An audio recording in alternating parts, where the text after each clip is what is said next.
ग्रामस्थ काही ग्रामपंचायतचे मंडळी पण भेटले।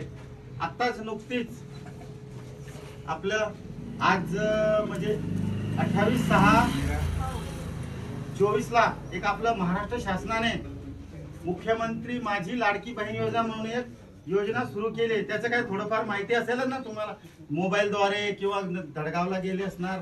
ही योजना एकदम छान योजना आहे। आपल्या गावाच्या माता भगिनींसाठी ही योजना आपल्या राज्य सरकारने आणलेली आहे। ही योजना 1 जुलै पासून तर 31 ऑक्टोबर पर्यंत फॉर्म भरायचं सुरू आहे।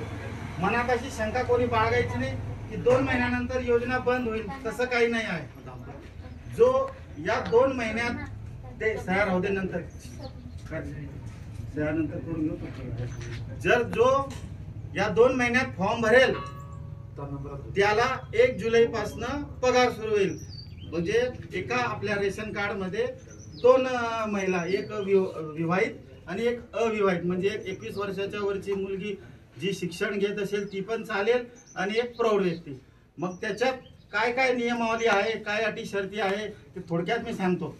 बघा, ही योजना आता पहिले खूप किचकट अटी होत्या, ज्यांना वाचता येत असेल त्यांनी वाचा। परत मी हे सांगतो, पहिले त्यांनी काय सांगितलं होतं, 28/6/24च्या शासन निर्णयाप्रमाणे 21 ते 60 वर्षाच्या महिलांना तो लाभ म्हटलेला होता।